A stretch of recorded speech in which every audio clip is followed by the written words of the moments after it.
What's up, everyone? Welcome to an emergency episode. It's a big episode of the Stoppage Stooges podcast. I'm Andrew. That's Christian. That's Ricardo. Special guest this week. We got a new Jacob. That's what I'm compared to. I would prefer not. But geez. Our first ever guest on the Stoppage Time Stooges, Dan Aulbach. Thank you, guys. Yep. First off, no shade to Jacob. Love that kid, but thank you guys for having me. It's a beautiful morning. I'm gonna be on a flight to first Dublin and then Rome in about 24 hours. So, yeah, last pod before the trip abroad. So electric. Well, Dan, before we get going to talk Klopp, because that's our only topic today. We're recording this on a Saturday afternoon. We watched the matches today. We saw Real Madrid win narrowly. Yes. We saw Brighton win in the FA Cup against Sheffield United. We'll talk about those next week. This is all Klopp today. But since we have Dan on, Dan is a Liverpool supporter, just like Christian. They're both very sad men. Very, very sad little men. And but Dan is going abroad to Italy for a few months. Yep. He's gonna be catching some Fiorentina while he's out there. Yeah, man. I am so look, I like, and let me preface first, like, I am a Liverpool fan. I always have been. It's I should watch more games than I have been. I'm not anything Christian level, not on the block status, but I do love them. But I cannot wait to kind of fall in love with the new team, and preferably a team that's not managed by Fenway Sports Group, which is awesome. So, but yeah, I just can't wait to kind of indulge the culture, maybe learn some chants, I've been doing my Duolingo lately, getting my Italian up. So, it's going to be fun. And I just like the atmosphere looks fun. Just like seeing, some bigger matches. There's some bigger matches on the calendar coming up. We just talked about Milan kind of later, I think March 30th. And then I want to see Juventus, Fiorentina on the 7th of April, but depending on where I am in the country, I'm going to catch those two, but man, it's going to be fun.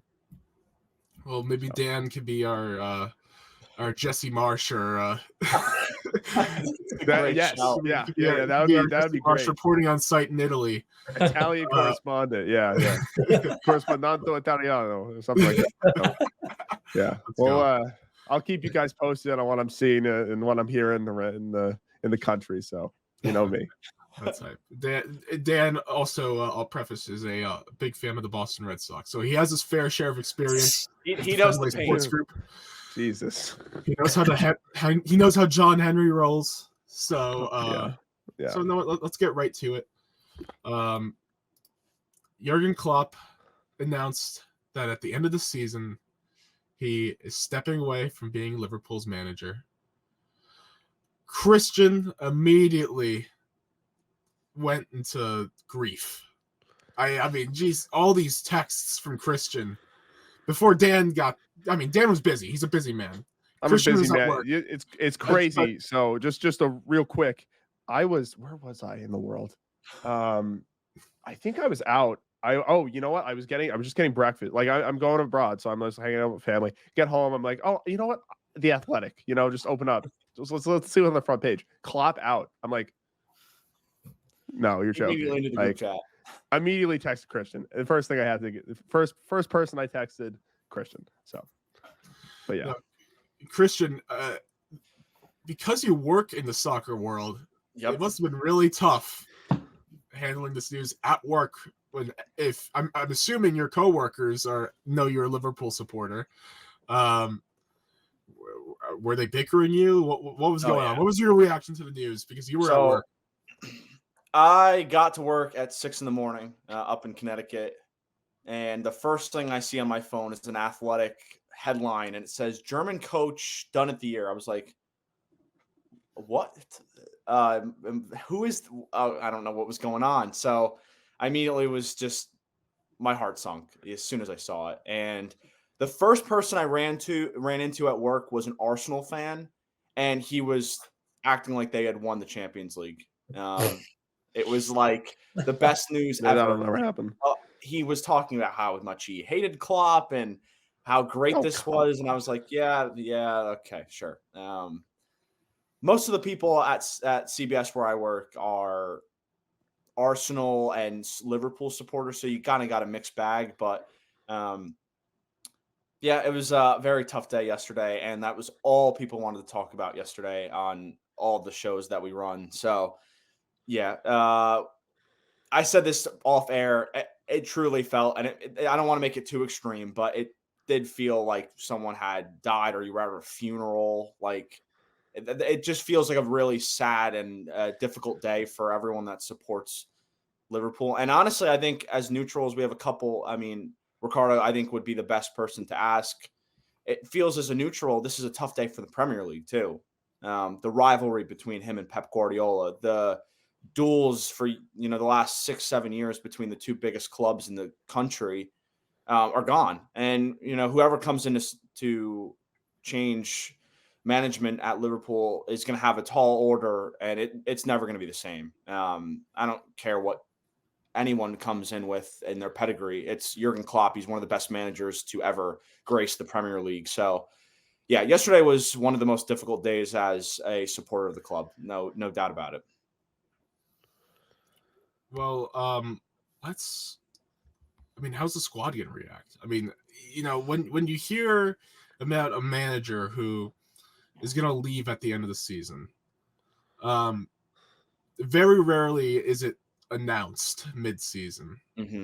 I mean, I know Ricardo and I kind of went through it, but of Ancelotti, but that was he didn't announce anything. That was more just rumor and innuendo that he was going to leave and go to manage Brazil, and we were just kind of like on our heads and toes, trying to be like, okay, he can't go, he can't leave, and then it's announced he's on some discussion. But for you guys, Jürgen Klopp announces mid-season, I'm done. It's a definite, and but you're going to still see him for the rest of the season. It's a weird feeling. Yeah, I was going to ask about that feeling. How is that for you guys? Dan, you want to go first? Yeah, I'll jump in on this one. Me. Look, it's a lot of weird feelings. I mentioned this earlier, but The Athletic published this really good feature on the whole situation.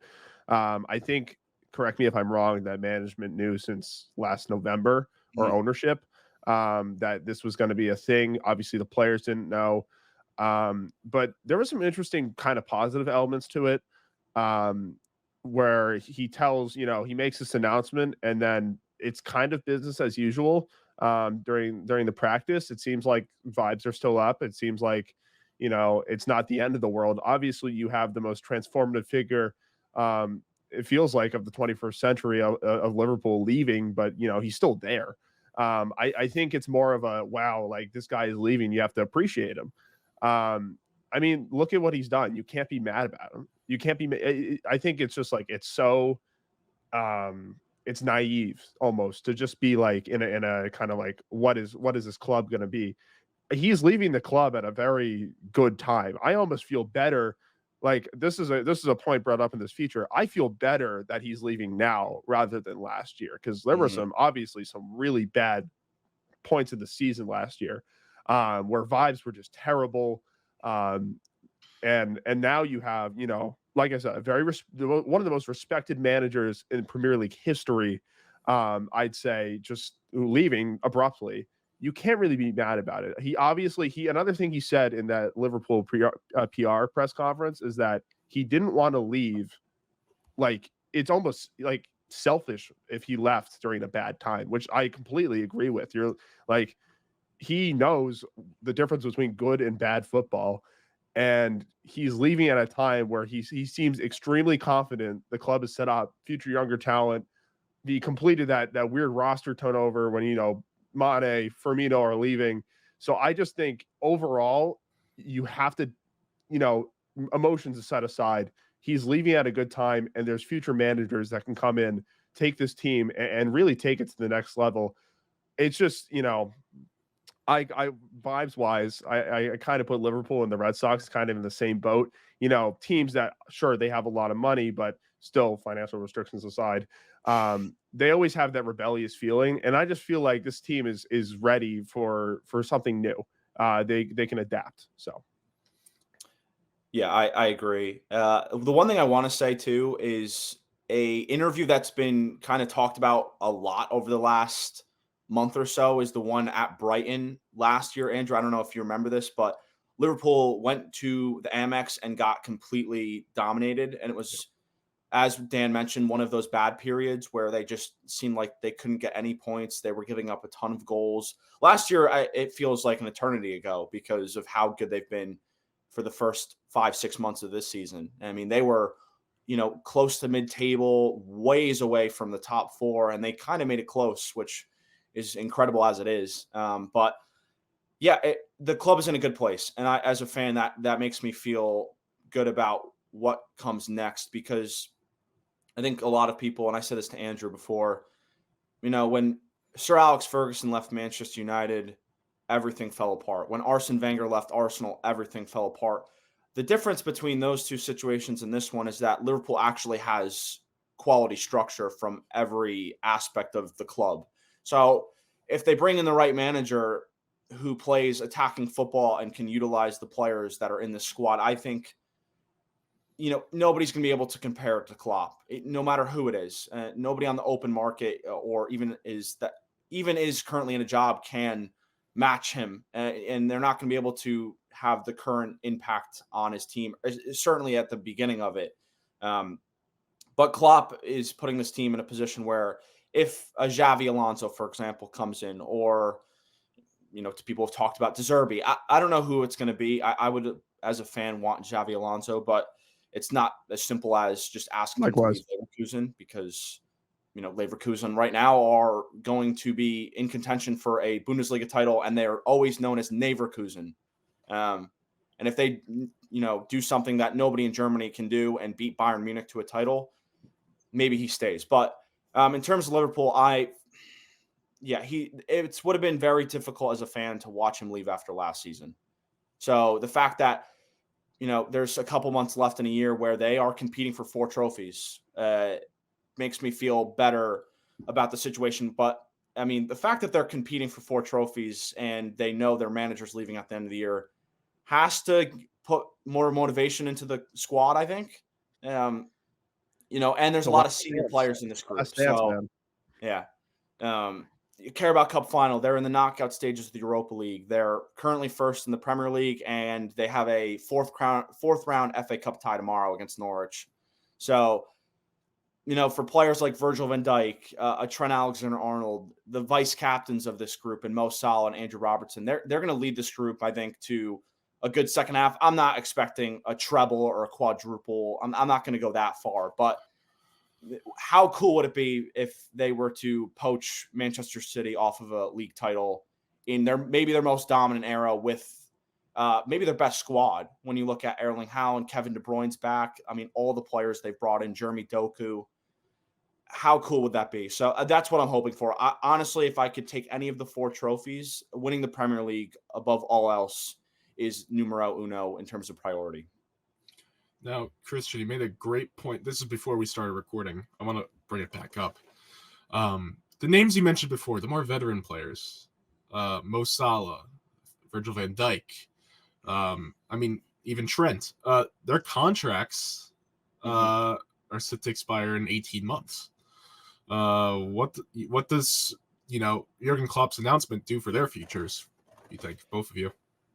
So I'll start. I think Mo Salah's is the most tricky. I think when you look at the rumors in the summer, the Saudi Pro League, and we've talked about this for the last couple months, it's not in a good moment. There's big players wanting to leave. The fans, the fan interaction's not at the level those players expected it. You're talking about Karim Benzema, Jordan Henderson. Roberto Firmino was kind of linked to a move back out of that league, and I think he's going to wind up staying. But it's not a good situation. And if I was a player, and I know there's a lot of, things involved in Salah's decision and kind of the the interaction he would get as a player, an Egyptian player going to that region would be important to it. But at his age and at his level right now, he's still one of the best forwards in the world. I don't think he should leave personally. Not even with Klopp going. I think he's too good of a player at this stage of his career to leave and play in a league that right now is not, delivering the expectations it came in with. The other two, I think Trent Alexander-Arnold is the most unlikely to leave. He's grown up as a Liverpool player. He's been through the academy. He came in as a 18, 19-year-old right back, and he's now one of the best players at his position in the world.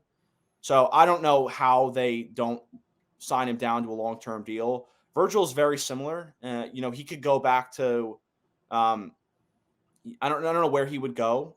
Everybody would want him, of course, but there is age involved in this, and he's, I think, 32 now. So it's hard to find him getting a 4 or 5 year deal with a new club at that age. So I don't really see those two leaving. If Salah wants to go to the Saudi Pro League, I guess that's cool and all. I don't really see it happening. Maybe in a couple years if the league kind of progresses, because Ronaldo is the only one really that's kind of agreeing with the fact that this league is kind of at the level it should be. He compared it to Ligue 1, which, everybody calls it a farmers league, but Saudi Pro Leagues, frankly, it sucks. There's only so many good teams in that league. The representative in the Club World Cup was Al Ittihad, and they got spanked around. So domestically, across the region, they're not doing well either. I just don't see Salah leaving in the summer. I think the question is, as Dan mentioned, is FSG and John Henry. How do they implement all the money involved here? Because they don't like to spend. That's kind of been what we've known for the last couple of years. Really? Yes, really. That's new to me. Yeah. Yeah. I would have to look at the squad in terms of the highest earners. I would assume all three of them are expected to be the top 3 or the top 5 in that region. Because, Trent, arguably the best right back. I know he's not good defensively, but, at the position, he is the best attacking fullback in the world. Salah's up there, and Virgil is arguably the best center back in the world. So I don't see anybody leaving, but if someone were to leave, I think Salah is the most likely to go. Yeah, I'm gonna have to probably agree with Christian, although it just sounds terrible. Mm-hmm. It was what, a 150 million pound offer that they offered Liverpool for Salah, which whatever, I don't really care. It's so unserious there. It feels like, they're trying to be serious, but it just, like, for me, I think soccer and football has its own sort of status where, like, why as a star player, it doesn't make sense to me to not want to play at the highest level for the most of your career. But obviously we've seen veteran players go to the MLS when that was, in its fruitful years. And it's just like, it's a part of getting older. Salah is still, he's not as old as some of these superstars that are going there. Obviously Ronaldo is ancient by this point and is playing, not at the best part of his career, but let's be real. I think to kind of fully digest this, you have to hear what the players say after. Some pretty good or interesting quotes from Van Dijk. First one, he said, "This is a hard one to take," straight up. Obviously, this is the manager he's known his entire career, and it's like, it's a huge factor. But you listen to what else he says, like, it will maybe even give you an extra boost to do that extra, or maybe enjoy it a little bit more together, and make the last part of the season, the last bit of the manager's time at the club, the best time he's ever had. That's what I truly believe they're probably all thinking. Like, look, we got to make the most of this last year. Like, this is a squad that's been, this top 3 players and Klopp have been together for some time now. And it's, you want to achieve as much success as possible. You don't want to dwell on anything ridiculous. As far as the club's future, yes, that's always in question. I agree with Christian, though. I think Trent, you got to kind of make him the cornerstone of a really fruitful and youthful team that if they when they transition from manager, you have to keep him. It seems like a must. Obviously, I could talk all day about Fenway Sports Group and their financial decisions, both with two teams I'm familiar with. However, I really think that it would be a shame if they decide to let the club, kind of drift off in any way. I don't think that's going to happen. They are a staple. There would be outrage at Anfield. I think they'll continue to spend enough to keep them, in that top 5, keep them competitive. And part of that is keeping Trent and hopefully Van Dijk around. Andrew, can I quickly mention the wages? I just looked it up. Right now, according to a couple sites, Salah's making $350K a week, highest earner at the club by far. Virgil van Dijk at $220,000 per week. That's the second highest earner. Trent's 4th right now. He's behind Thiago, who we haven't seen at all this season, and he's out of contract at the end of the year. So, barring something crazy, he's not coming back to the club. That will free up $200,000 a week. And Trent is 4th at $180,000 a week. So Virgil, I think with an extension would get very similar numbers, maybe a little increased, given what he's done at the club. Trent's the one that's going to, see a large, substantial increase in wages per week. I mean, Salah, I don't think as we've talked about Fenway Sports Group, I don't think Salah's going to go much higher than $350,000 a week unless, that's what it's going to take to keep him from the Saudi Pro League. But right now, at least it's a positive sign knowing that those 4 are still some of the highest, or 3 of those 4 are the highest earners. So, of those 3, I think the only one that would see a major increase in wages per week would be Trent. All right, real quick. I just want one number, I guess, in this case. One number answers from each of you before we move on and talk Klopp a little more, his future. On a scale of 1 to 10, pre-finding a new manager, how well are you feeling about Liverpool's future post-Klopp? That's a great question. I'll go 7. I feel pretty good about it. I'm going to counter the expert and say 8. I don't know. I just feel very confident. The way they were able to counterattack from 2022, it feels very good. And yeah, I feel very good about it. I honestly, I'm not as sad as I originally thought. Maybe that's because, 2 of the most legendary coaches of my life are gone now. You know the other one. But man, yeah, I feel good. They're in a very good spot. All right. I feel like I want to talk about Klopp now, his future. I have a scorching hot take. So is he going to take a year off? Is he going to move to Germany? Is he going to go where is he going to go? Where's Jürgen Klopp going to end up? Here's my scorching hot take. If Bayern, for whatever stupid reason, decides not to fire Tuchel. Oh, no, please don't. And if Xabi Alonso goes to Liverpool, Klopp to Leverkusen. No. Feed me Klopp to Leverkusen. So that'd be so much fun. Oh my God. Small club energy. Let's go. He said he'd never coach another team in England. Let's get no, right. There is absolutely a lot. That is, yeah. Like I said, he loves the team so much. And because he said that, I don't see there is, in my opinion, absolutely no way he coaches next year.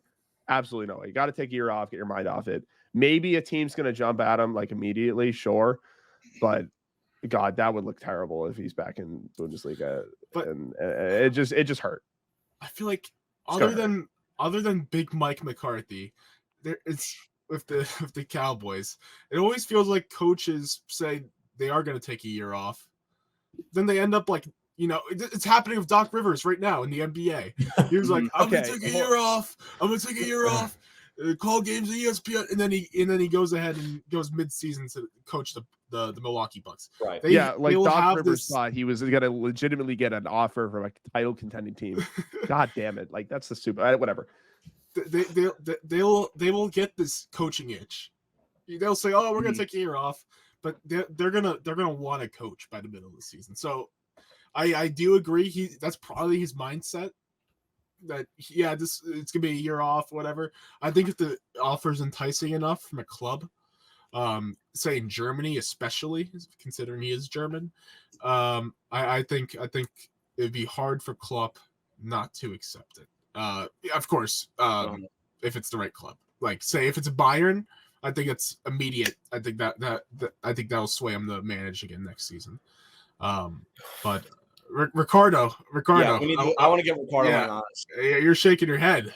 Let's talk. I mean, just thinking about it, it's just like, I mean, coaching at Bayern, that just seems like kind of against his morals. I mean, you know, he coached Dortmund for several years, so you know, a direct rival to me. I know it's been years, but still, to me, doesn't feel right. I think it's more likely that he coaches the German national team, if anything, because I see that their situation's just. I mean, they're going through a handful of managers the last few years, and they still can't seem to get it right. And I mean, say what you want about the striking situation and, you know, lack of depth or maybe not as much talent on the German national team. But I mean, to me, that just feels like, you know, if he goes back to Germany, just goes back home, you know, and it's not as demanding as like a club team.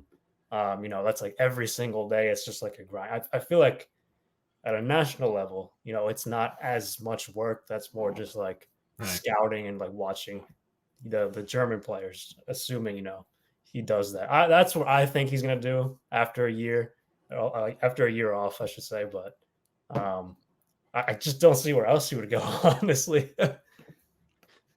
No, that's a good call. I like that. I like that German national team. How about Dan and Christian? Yeah, I think in terms of club level, it's the Bundesliga or nothing else. I don't see him going to, you know, another domestic league. It's just hard to see him. You know, big clubs will come after him. I'm sure Barcelona will. God, no. Xavi's going to go. We know this. He's done. He's cooked. He's a fraud. I just don't see him coaching in Spain. I don't really see him coaching in Italy. It just doesn't make a lot of sense at his stage of his coaching career. I think he takes 18 months off. I think what happens is we're going to see Germany struggle at the Euros again at home. Nagelsmann's going to be under fire, and I think he winds up losing his job. And then, you know, they go through a period with an interim before they hire Klopp ahead of the 2026 World Cup. Because, I mean, let's face it, Germany not getting out of the group in 2 consecutive World Cups is the most underwhelming thing from the last 10 years. They won the World Cup in 2014. 14, yeah. They had plenty of chances in 18. I know they lost their final group game against South Korea, if I'm remembering correctly. Yep. And then at the World Cup in Qatar, they finished, I think, what was it, 3rd in a group that included Costa Rica and Japan and Spain. Yeah. And credit to Japan, because, I mean, we're seeing at the Asian Cup, they might win that whole thing. They are the best team in that region. But Germany is supposed to be one of the best teams, national team-wise, in the world. And to not get out of the group in the World Cup twice is really bad. And we saw Nagelsmann in person during one of the international windows.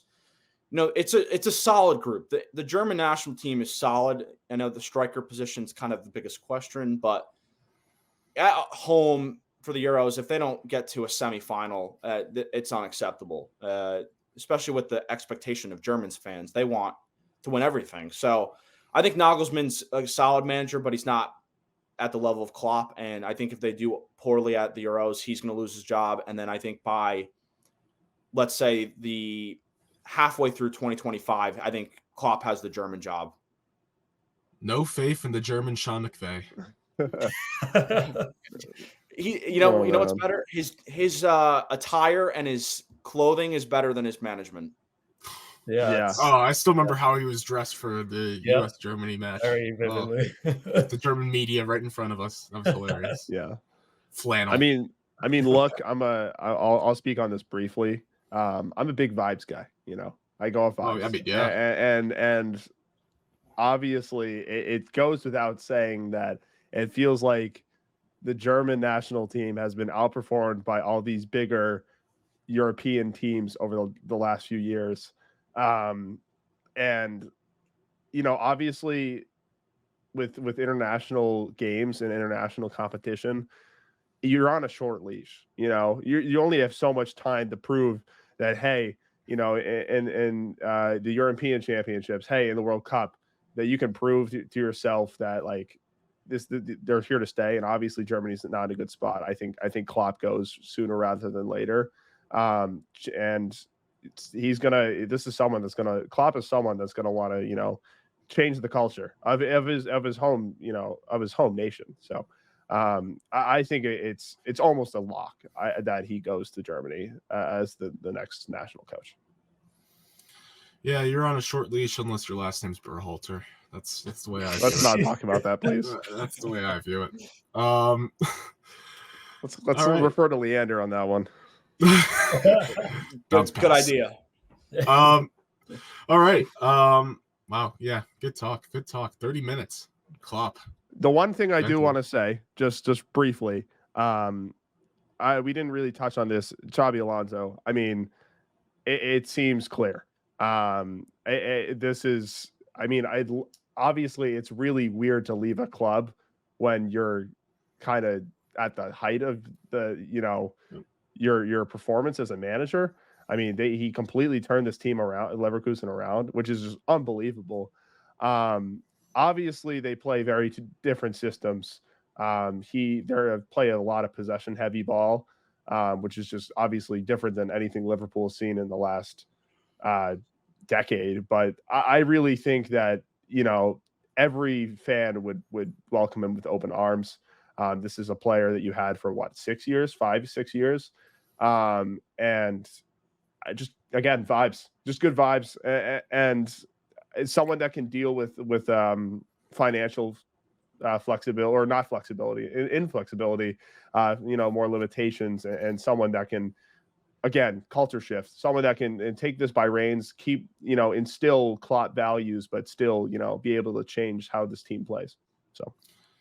So if you were, we'll end with this, a power ranking, top 3 candidates for the managerial job, who would you do? Top 3. I mean, the only other name I've seen, I talked about this earlier. Sorry, Canadian, Thomas Frank.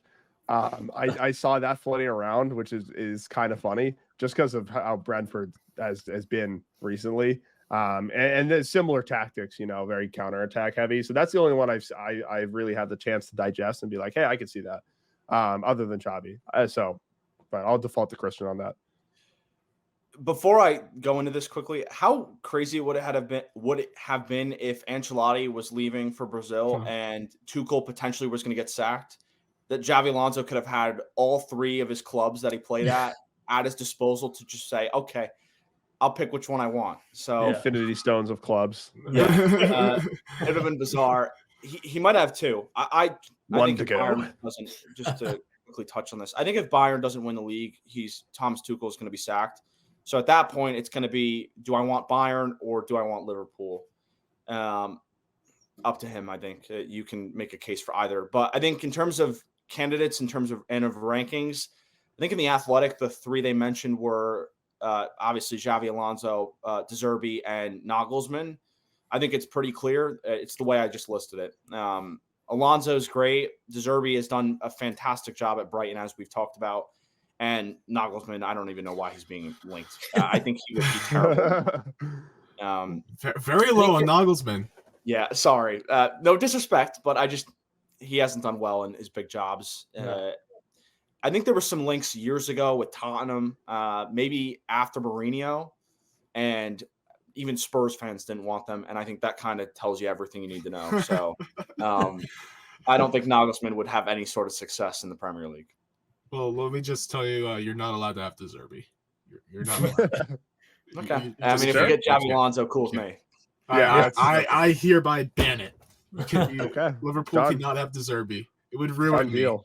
The way you're acting right now about Klopp is how I'm going to act with De Zerbi going to Liverpool. Oh, those are different levels, buddy. Oh, no. It would end me. No, I'm messing around. It'd be like a farewell documentary made by you. Oh no, but all right, no, good pod. We learned Dan's a big vibes guy, so Big vibes guy. We're gonna call him the vibe guy from now on. Look, and he's our Italian reporter. For yes, our Italian correspondent. Yes. Well, first off, this is just the best podcast to listen to for all things soccer. Oh. There's no or football. Sorry, I'm not Ramos.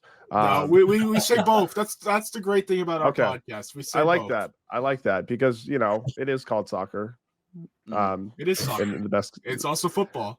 Yeah, Either answer is but acceptable. again, Exactly. Block. I don't We'll wanna keep in touch about our our fan base and our team is struggling right now. So, later, Rick and Andrew. Thanks for having me. This is Okay, I'll be back on in the spring, giving you guys all the best Serie A content. So Yes. Love it. All right, guys. Like we said earlier, normal episode dropping next week. We'll talk Madrid. Ricardo. Oh, I'm listening to that.